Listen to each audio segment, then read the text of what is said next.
membahas firman Tuhan, dan firman Tuhan kali ini saya akan membahas tentang Simeon dan Hana, ya, yang bisa kalian baca di Lukas 2 ayat 21 sampai 40, ya. Dan firman Tuhan kali ini saya akan mulai bahas, ya. Nah, ini kejadian waktu Yesus masih umur 8 hari. Dan waktu sudah 8 hari, biasanya seorang anak dari Yahudi, yang udah umur 8 hari, terutama laki-laki, harus disunat. Ya. Dan harus juga dikasih nama. Oleh sebab itu Yesus disunat dan diberi nama, bayi itu disunat dan diberi nama Yesus. Ya. Dan waktunya sudah tiba, entah kapan, di mana seorang anak yang sulung juga harus diserahkan kepada bait Allah, ya, dan dikuduskan bagi Allah, ya. Seperti ada tertulis dalam hukum Tuhan, semua anak laki-laki sulung harus dikuduskan bagi anak Allah, bagi Allah, karena Yesus sendiri adalah anak sulung, ya. Yesus sendiri itu anak sulung, kalau kalian tahu,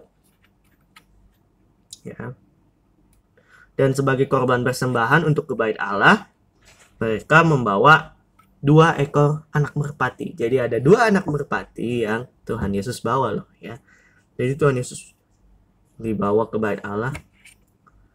Orang tuanya juga ikut, ya, karena orang tuanya yang mendampingi Yesus, karena Yesus masih bayi, ya. Masih bayi dibawa ke bait Allah, dan persembahannya adalah 2 ekor anak merpati atau sepasang tekukur. Ya. Jadi itu sebagai persembahannya. Dan di Yerusalem ada seorang yang bernama Simeon. Kita mulai membahas Simeon. Simeon ini seseorang yang sangat tua, karena dia udah berumur juga. Dan dia menunggu janji Tuhan akan penebus yang akan datang. Nah, jadi dia menunggu penebus yang akan menyelamatkan umat Israel ini. Dan Roh Kudus bilang kalau Simeon gak bakal mati sampai melihat orang yang disebut juru selamat itu, ya. Dan ketika Yesus sudah pergi ke bait Allah, Roh Kudus menggerakkan Simeon untuk pergi ke sana. Dan Simeon bertemu dengan Yesus dan kedua orang tuanya, ya, Yesus yang masih bayi ini. Dan Simeon merasa bersyukur. Kenapa? Karena dia sudah bisa melihat siapa yang akan menyelamatkan dunia ini, yang menyelamatkan bangsa Israel, karena waktu itu bangsa Israel masih dijajah sama Romawi, asal kalian tahu, ya. Dan Simeon melihat anak itu sambil digendong, ya, digendong kayak gini. Lalu Simeon bilang, "Sekarang Tuhan, biarlah hamba-Mu ini pergi dalam damai sejahtera sesuai dengan firman-Mu. Sebab mataku telah melihat keselamatan yang daripada-Mu, yang telah Engkau sediakan di hadapan segala bangsa, yaitu terang yang menjadi pernyataan bangsa-bangsa lain dan menjadi kemuliaan bagi umat-Mu Israel." Tapi orang tuanya nggak ngerti maksud Simeon apa, ya, karena kan ini memiliki makna yang dalam kalau kita yang orang-orang sekarang percaya bahwa Tuhan Yesus akan menyelamatkan kita. Tapi ya namanya manusia pasti masih belum mengerti. Tapi suatu saat akan mengerti bahwa Tuhan selalu baik bagi kalian, ya. Oh, begini toh yang Tuhan lakukan bagi kita. Gitu. Terus Simeon bilang, sambil memberkati orang tua Yesus, "Sesungguhnya anak itu ditentukan untuk menjatuhkan atau membangkitkan banyak orang Israel, dan jadi suatu tanda yang menimbulkan perbantahan." Ya. Dan suatu pedang akan menembus ke jiwamu sendiri, supaya menjadi nyata pikiran hati banyak orang. Ya, ini mungkin belum ngerti juga, ya. Karena itu akan bermakna sangat dalam tentang apa yang terjadi pada Yesus. Oke, sekarang kita lanjut ke Hana, dan di situ Hana, ya, di sana juga ada Hana. Dia ini nabi perempuan atau istilahnya nabiah, ya, istilah bakunya nabiah.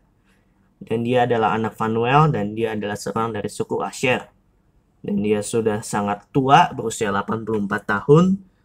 Dan dia juga seorang janda, ya. Habis pernikahan dengan suami 7 tahun, langsung suaminya meninggal. Si istri ini jadi janda. Dan dia tinggal di bait Allah selalu. Dan tidak pernah meninggalkan bait Allah. Dan setiap harinya dia berpuasa dan berdoa. Luar biasa. Ya.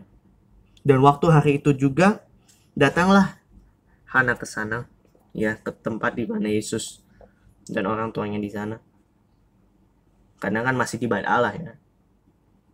Dan Hana melihat, wah, akhirnya Hana ke sana juga dan melihat Yesus dan sangat bersukacita dan mengucap syukur kepada Allah dan berbicara tentang anak itu kepada semua orang yang menantikan kelepasan untuk Yerusalem. Ya. Dan jadi intinya setelah Hana melihat, wah, ini anak yang udah ditunggu-tunggu, ya. Dan Hana menyebarkan berita itu kepada semua orang yang menantikan kelepasan. Kenapa? Sekali lagi saya bilang, ya. Karena dulu Israel masih dijajah Romawi, ya. Dan semuanya menjadi sukacita pastinya, ya. Begitu. Ya.